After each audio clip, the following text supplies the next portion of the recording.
This is Dream Power Radio, the place where your dreams turn into reality. Here is your host, Debbie Spector-Weissman.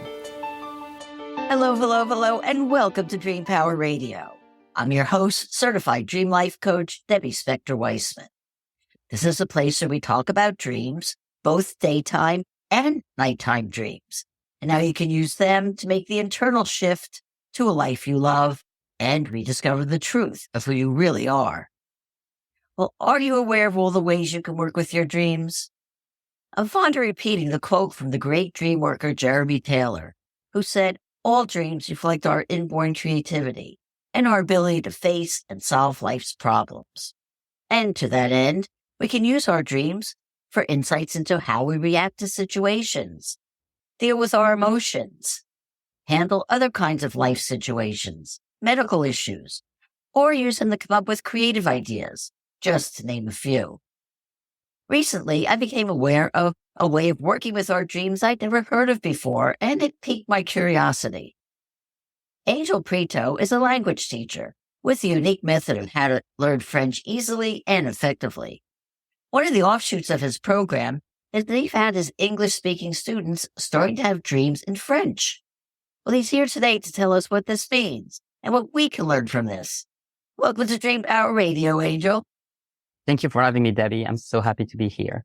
Oh, I'm so happy to have you too, because I love talking about dreams, and dreaming in French when we speak in English is kind of a unique thing. But let's start at the beginning, Angel. What made you decide to become a language teacher? It's something I did quite early in my career. At some point, I was in university and I had to choose a profession, and I decided to study how to become a language teacher. And I might have become an English teacher for French speakers. That's something that I also did in the past, but eventually I decided to specialize in the opposite, teaching French to English speakers and to foreigners in general. So that is my master's degree. And eventually I built my own business where now my specialty is really completely to teach French to people who speak English. They don't have to be natives, but most of my clients are natives. Okay. And native English speakers. Yeah. Why do you think it's a good idea in general for people to learn foreign languages? Well, I'm biased. I speak 6 languages myself. So obviously I have a bias for foreign languages and languages in general.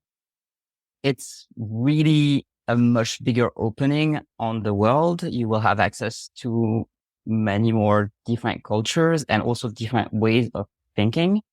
I know that for myself, if I am thinking of an issue that I have or trying to find a solution for something, if I think of that problem in English or if I think about it in French, it will give me different sorts of perspectives on it, because the way that the French would look at a situation is culturally different from the way that English speakers, for example, Americans, look at the same issue, and they will find different solutions.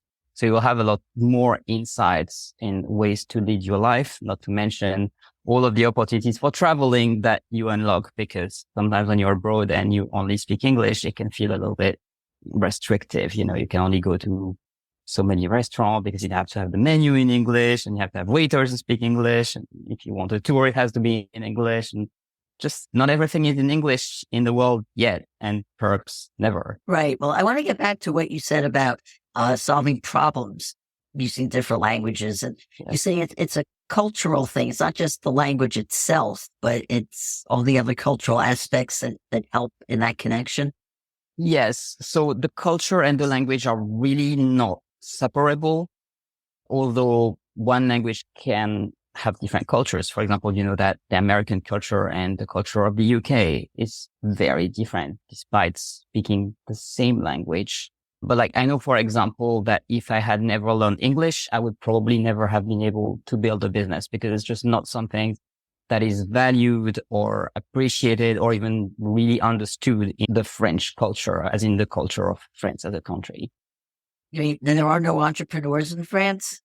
There are, but typically there will be a family that has already entrepreneurs. It's just not something that is valued. Like in my family, my parents tried everything they could to stop me from having a business, believe it or not, when I was younger. And it's only when I was more grown up and living abroad that I was like, hey, I'm going to do whatever I want because you can't stop me. But for my parents, it was like the recipe for total life failure was to start a business.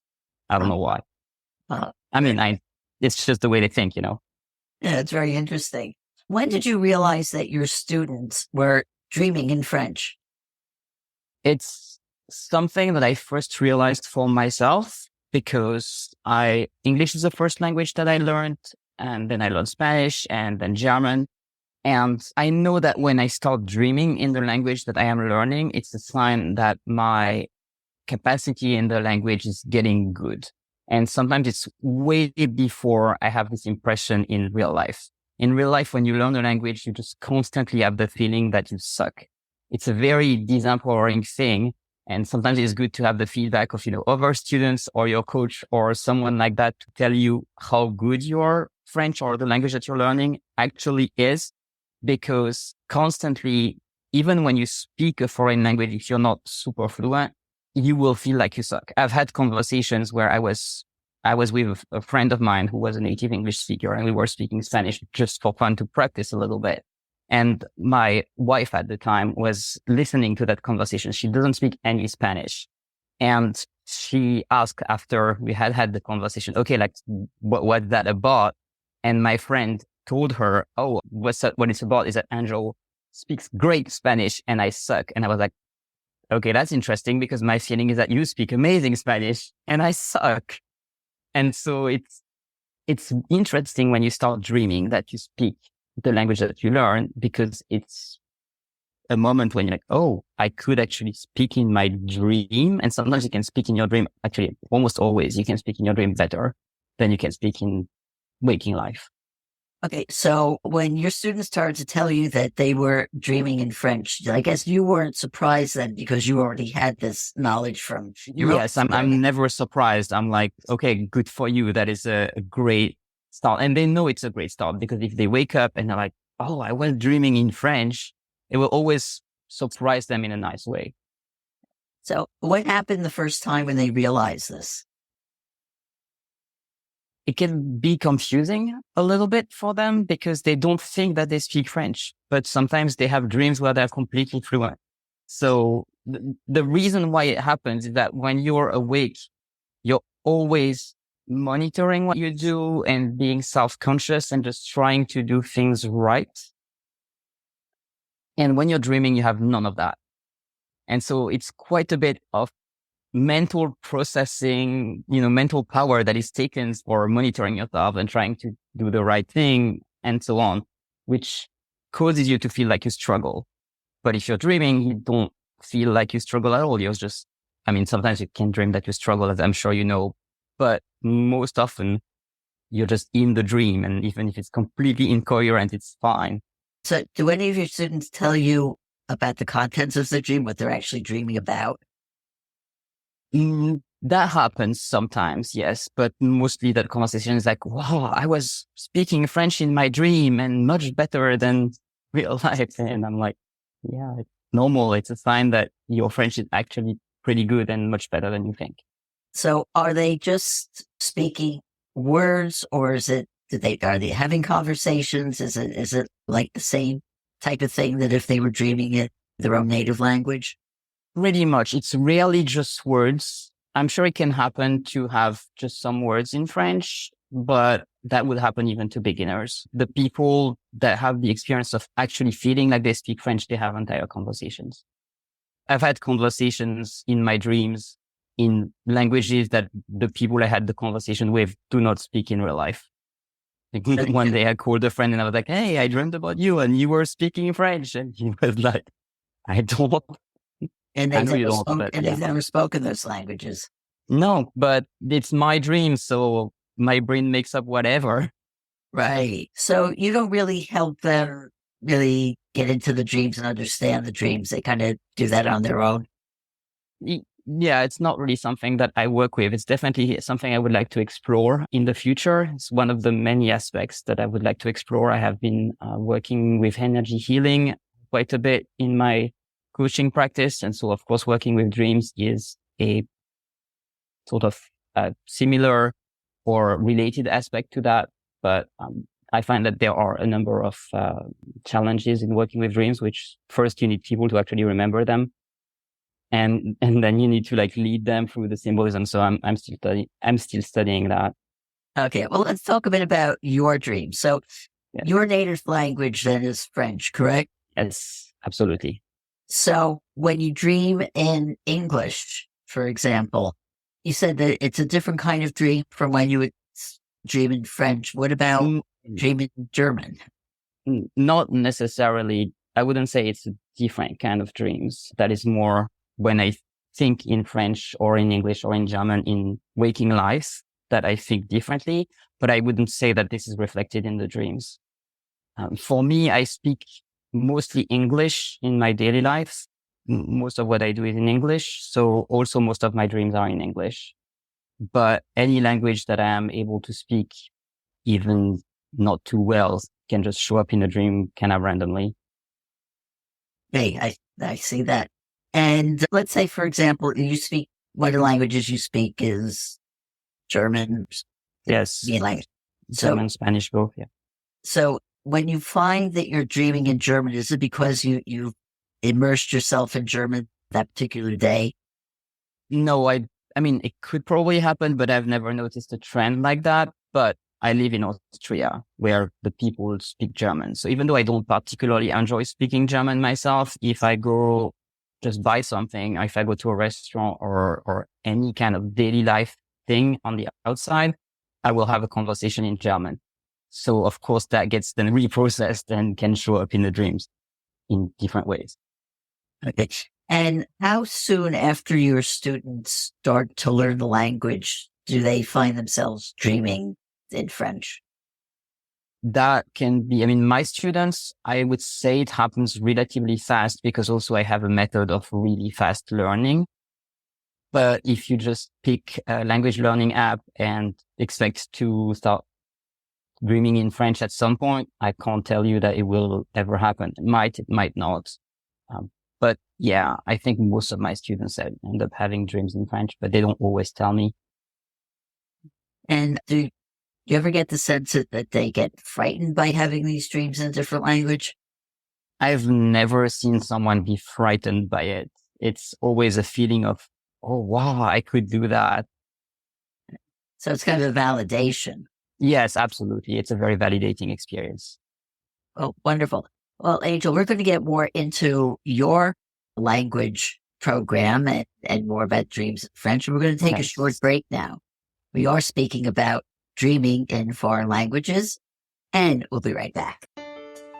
Are you a woman over 50 feeling lost and disconnected? Have your dreams been shattered by self-doubt and insecurity? We understand. Our new guide, Morning Confidence Boosters, is designed to help you finally break free from the chains of doubt and insecurity that have been weighing you down. It's a 5-step plan that will empower you to tap into your inner strength and courage, allowing you to take control of your life and start living with purpose and passion. Rekindle that lost spark of confidence and start moving toward your goals with newfound enthusiasm. Invest in yourself. Take the first step toward true confidence today with Morning Confidence Boosters. Click on the link in the show notes for more. Welcome back to Dream Power Radio with your host, Debbie Spector-Weissman.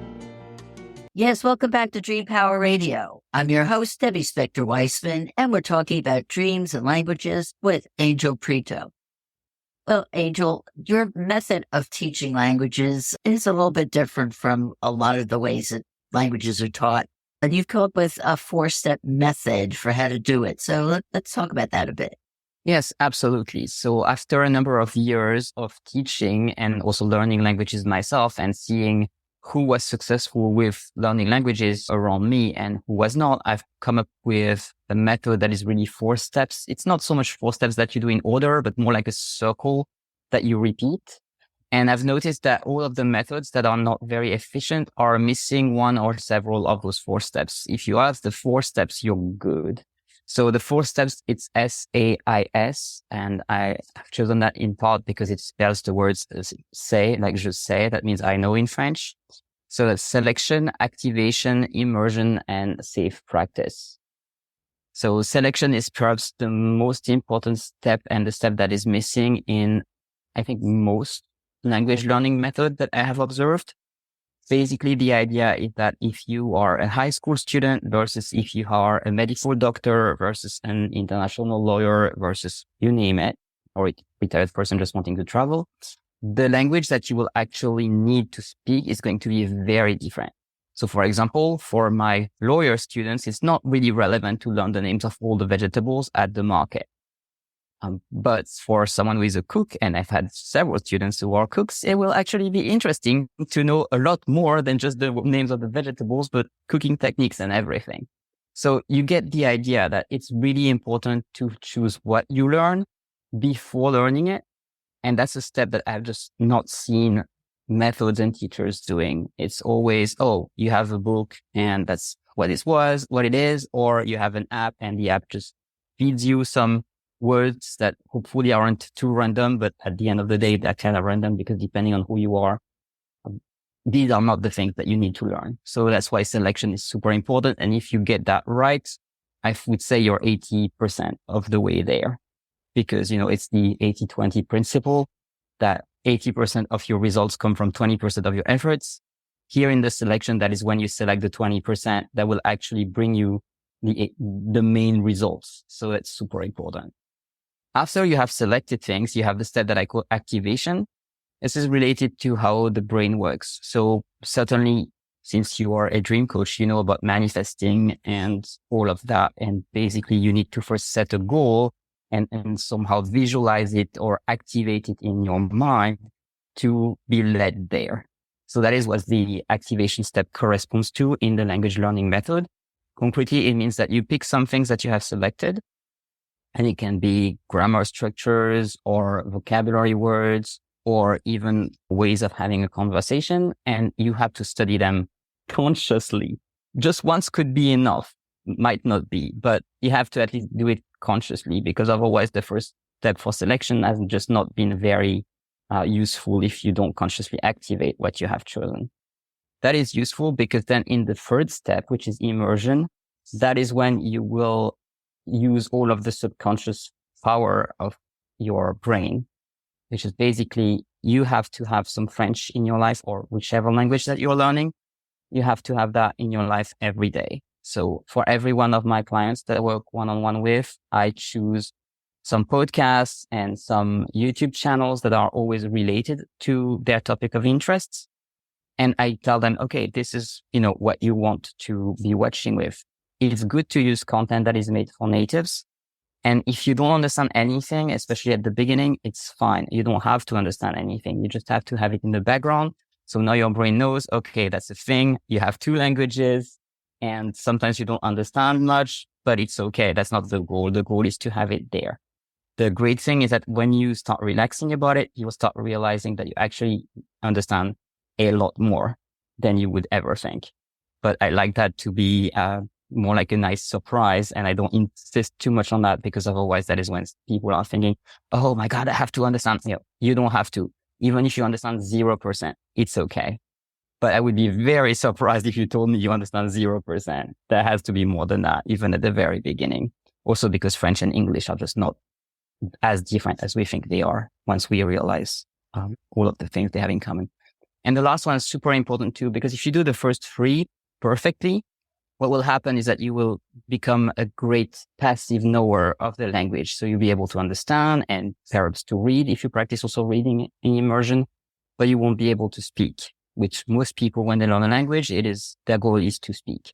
So then that is where step 4 comes in. And it's not just practice, it's safe practice.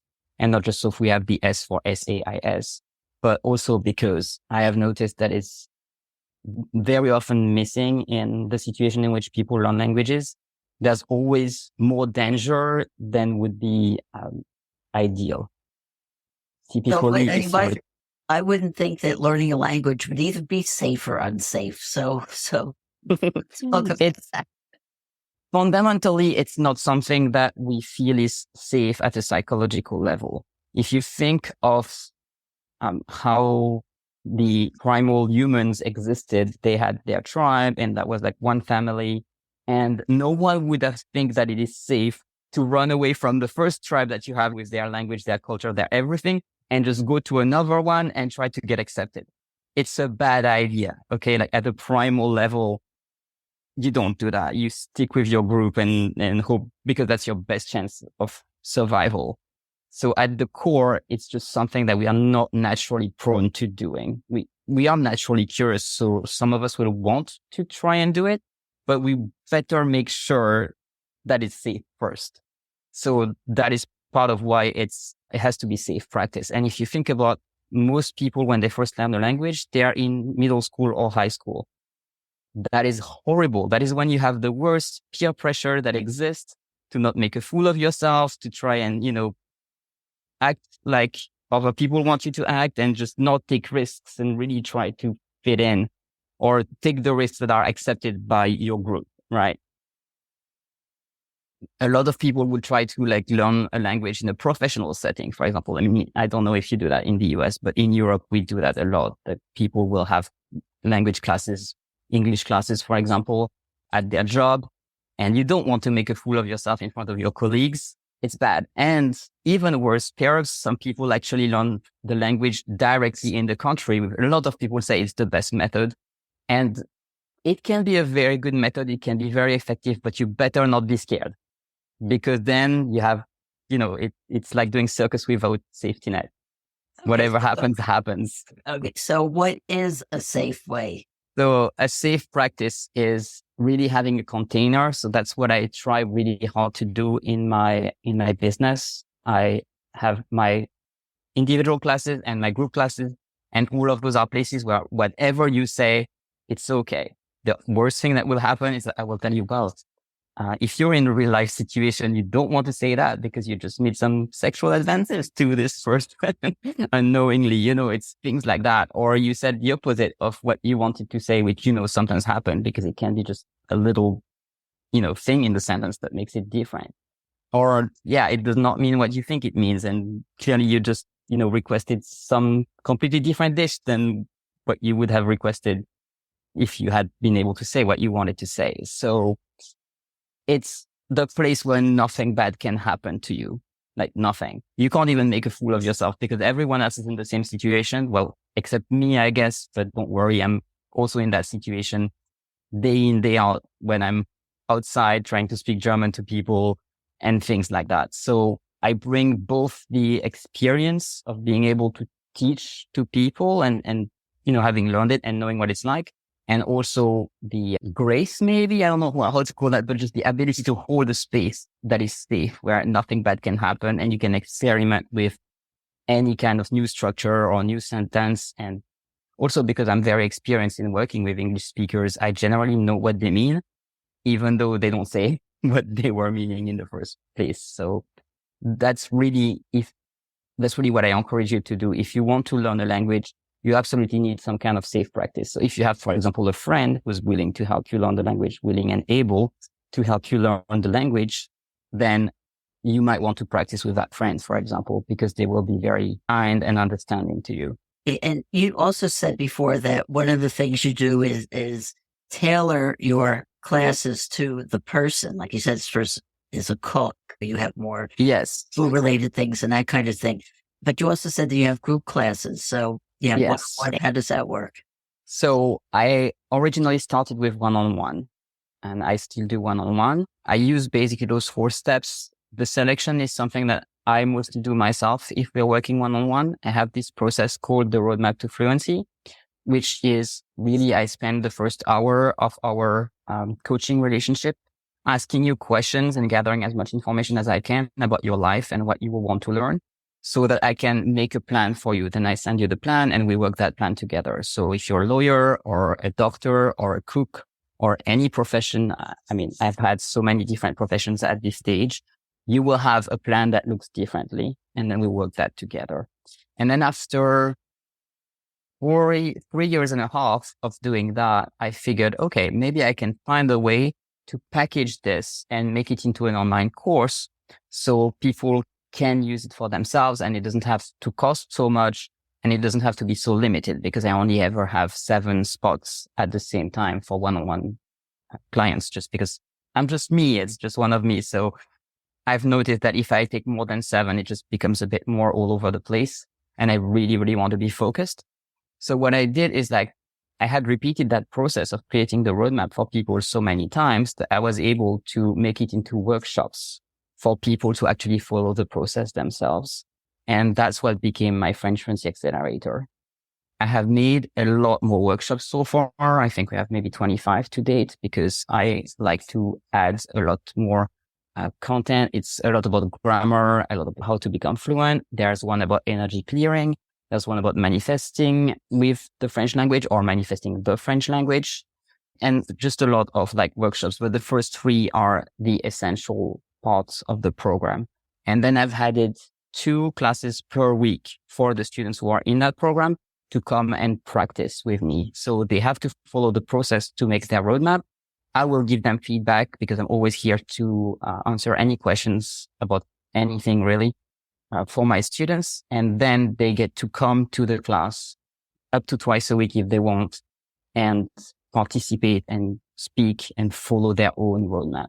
So do you think it's because the way you've structured your program with the emphasis on manifestation, that actually also helps promote the dreams in French?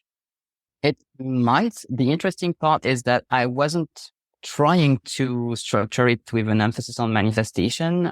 The workshops about manifestation was like the 10th that I've had it. And at the time, the way that I was choosing the workshops, I was making one per month and the students were voting for the next topic that was most important. And one day I just thought, oh, maybe I could make a workshop about manifesting. And I added that to my list of things they could vote for. And believe it or not, they all voted for it. Then I had to make it. And so it became this like over 2 hours list of different processes that you can use with manifesting or to manifest the French language or to use the French language to manifest. And then in the course of making that workshop, I figured, okay, one of those techniques is energy clearing. And I said during the workshop, well, maybe I could also make a workshop about energy clearing. So that was added to the list. And guess what happened? Next month, boom, they all voted for it. So that became a part of the work. And I also have meditation tracks on my YouTube channel that are available for everyone. So there's also an energy clearing track on that YouTube channel, but that wasn't really my intention to structure it in a sort of manifesting way. It's just that at the same time as I was creating those processes years before creating the program, I was creating my own business. So I was manifesting my business. And I couldn't help but notice that it was basically the same process to manifest a business or to manifest a foreign language. It's the same kind of steps. And that's how it ended up being formalized in those 4. Okay. Well, Angel, is there a final thought you have that you like to leave with our audience? Well, I have my motto that I can share with everyone. My motto is have fun now, don't mortgage the future. And it's intentionally said this way with no preposition in the middle, because it could be have fun now, but don't mortgage the future, meaning your fun now must not be paid for tomorrow. But it also can be have fun now so you don't mortgage the future, because the only way that you'll be happy in the future is if you're happy now. So that's why it's my motto. Oh, that's a wonderful motto. Well, Angel, how can people find out more about you and your work? You can find out about me on my website, frenchfluency.net, and on every major social media. That would be at French Fluency. And of course, my name is Angel Pretot. So if you type that in Google, you'll also find me. Okay. Oh, Angel, thank you so much for being on Dream Power Radio today. Thank you for having me. It was a pleasure. Yeah, we've been speaking about dreams and language with Angel Pretot. I hope you've enjoyed today's program. If so, please hit that subscribe button so you don't miss out on any future episodes. Until next time, this is Debbie Spector-Weissman saying, sweet dreams, everybody. You've been listening to Dream Power Radio with your host, Debbie Spector-Weissman. For more information on Debbie or to sign up for her newsletter, go to dreampowerradio.com. This has been Dream Power Radio.